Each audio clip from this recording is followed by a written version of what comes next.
Hi, and welcome to our second edition of Press Pass, our weekly podcast where we talk Oregon football. I'm Warren Williamson with contributor Nick Smith. Well, Nick, the Ducks ended their second full week of spring football practice this week, practice number 8 of 15, which includes the spring game on April 28th. And there's a lot of storylines that came out of this week. First and foremost, the Ducks moved out of the Mo and they went inside of Autzen Stadium to actually get in the outdoors, and I think that serves them well. Earlier in the week there was some sun. It rained a bit today, but I think overall it'll serve them well. Yeah, they moved outside and we moved inside. Yeah. Always getting into that Autzen Stadium is going to be a big thing for those younger guys, just to feel the size of it. Mm-hmm. It's empty. I don't think they were piping music in today. But they get in there, they feel, they understand how big it is, sure, and they can get a grasp of what type of a stage playing at the University of Oregon is.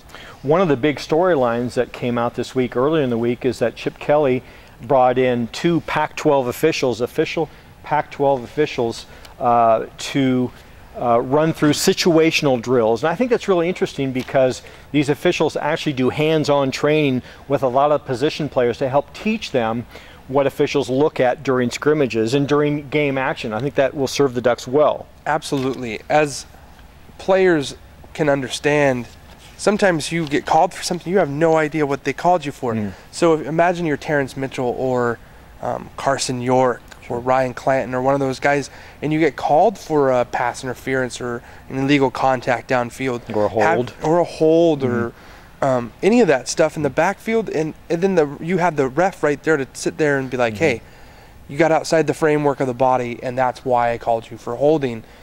It's very valuable to get those refs in here, especially early. And I think they get to do it again in the fall as well. Chip explained this, that during spring drills, you get 2 opportunities with officials. So they had them come in earlier this week on Tuesday, and they get them again next week. So only twice, and it's just 2 officials, actual game officials come in. And what Chip said is actually pretty interesting. Not only do the officials get practice, because they need practice as well, the team, these young guys and some of the veterans as well, they get that opportunity to work with them. Yeah, especially for the younger guys, the true freshmen coming in, that's their first real experience playing at this speed. It's probably very important for them to understand and get the tutelage from the refs to explain, hey, when things are moving fast, I'm still able to see this.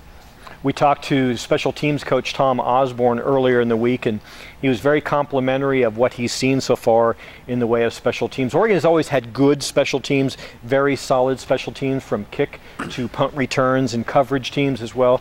And one of the questions we asked is who's really stood out, and Coach Osborne said Ayeli Ford has really stood out. Dior Mathis has really stood out. He's one of my keys for the season. I think he's going to be an impact player this year with his size and athleticism. I would expect to see him a lot in the return game as a kick returner, punt returner. I'd also expect to see him a lot as a gunner on both situations as well, being a defensive back as his true position. Coach Kelly has eluded that DeAnthony Thomas could get back there to return punts and kicks, as well as Kenyon Barner. But if they have strength and numbers in kickoff returns, I'm not so sure he would want them, maybe DeAnthony just because of the scare factor, but if they've got some good cover or good return guys, maybe just because the Ducks are they're lacking in bodies as far as running backs go. Yes, that's what scares me. You have 2 scholarship running backs right now, and you don't want to get both of those players hurt returning punts or kicks. And a lot of times you don't even have to touch the ball on a kickoff or a punt return to get hurt. We see a lot of concussions in the wedges, and now there's rules against wedges and how big your wedges can be. But you got to remember, these guys are running full speed. Yeah, too. I mean, you got a bunch of guys, 225, 230, running like 60 miles an hour down the field and slamming into each other. It's just not worth it. If you have a player, and not to say that Dior Mathis or any of the other players that would be used back there would be expendable per se, but they're not as integral to your success on the offensive side of the football. one of the new rules that have come out this year is that kick teams will now have to kick from the 35-yard line, and so you're going to see a lot of more touchbacks, which certainly might favor the kick team. But I'm not so sold on that rule yet. I think we'll have to see how that plays out. Yeah, it could take some of the dynamic factor out of the kicking game, but we'll see. You know, they moved it back in the NFL, and you saw a 90% increase in touchbacks or whatever it was this last year. So it'll be interesting to see what kind of effect that does have. We'll know after the first couple games. I think they do it mostly for injury purpose as well. One of the big storylines that came out this week was the talk of a dual quarterback situation here at the University of Oregon, and just to kind of set the side or the storyline on this, last year we talked to Chip about his thoughts about running two quarterbacks, and he said, nah, it's not something he's ever really been in favor of, but with Bennett and Mariota so closely paired this year and they mirror each other, he was asked would he consider doing that, and he kind of said that he might consider it, but deep down I just don't think he's going to go there. No, and I don't either. Chip said specifically, and correct me if my quote is wrong here, I've never been in a situation where it works, where both quarterbacks are so equal, both throw 62% of their, or complete 62% of their passes, and it made sense to use two quarterbacks. Well, I'm going to call BS, because Darren Thomas was not the world's most accurate passer, but he was accurate, good enough to be accurate on a college standard. Nate Costa, also good enough to be standard. I'm not sure Nate would be a drastically improved accuracy-wise over Darren Thomas, and I'm not sure Darren Thomas was drastically improved athleticism-wise over Nate Costa, or vice versa. So I'd be interested to see how that works out, because I don't think we're going to see two quarterbacks. I think we will see one. I think both Bennett and Mariota will get significant playing time in the first three early season games in September. But Chip has never shown the propensity to run two quarterbacks, and I don't think he'll do it in this situation. I think he will determine probably late in fall camp which of the two quarterbacks is leading the other, and then he will go with that quarterback. And I also think that if a certain quarterback is struggling, I don't think Chip would be quick to pull that quarterback either. I don't think so either. When I think we're going to know the starting quarterback for September 1st? September 1st. Yeah. And that's just when Chip will let us know. He may let us know that week before. But in all actuality, it doesn't matter. Both of these guys are capable quarterbacks. We haven't seen enough of either one of them to make an accurate decision.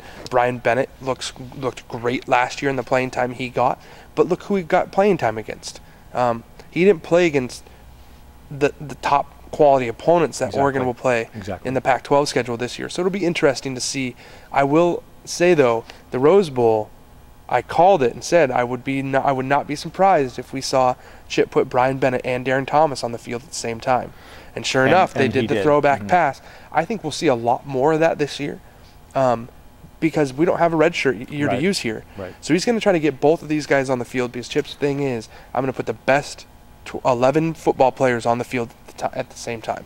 And the great thing about the spring football game coming up on April 28th is you're going to see both of these quarterbacks on each side competing against each other. So you're going to get a good look at what each one of these guys can do. Mariota certainly hasn't played. He's a redshirt freshman. He comes in. He hasn't seen game action yet, but Bennett has. So that'll be interesting to see how they do in the spring game. Yeah, the dynamic will be very intriguing, to say the least. And lastly, one of the things that Chip talked about when asked this week, his overview of the first 2 weeks, he said he's been pleased with the effort. He's been pleased with how the kids have really gone into the film room and really studied hard. The only thing that he said he would like to see improve is the techniques for DBs, maybe techniques for the offensive linemen, techniques for the safeties, techniques for wide receivers. So that's a broad statement, but that was really the only thing with him that he said that he wanted to see improvement on. Yeah, and I think that comes with reps.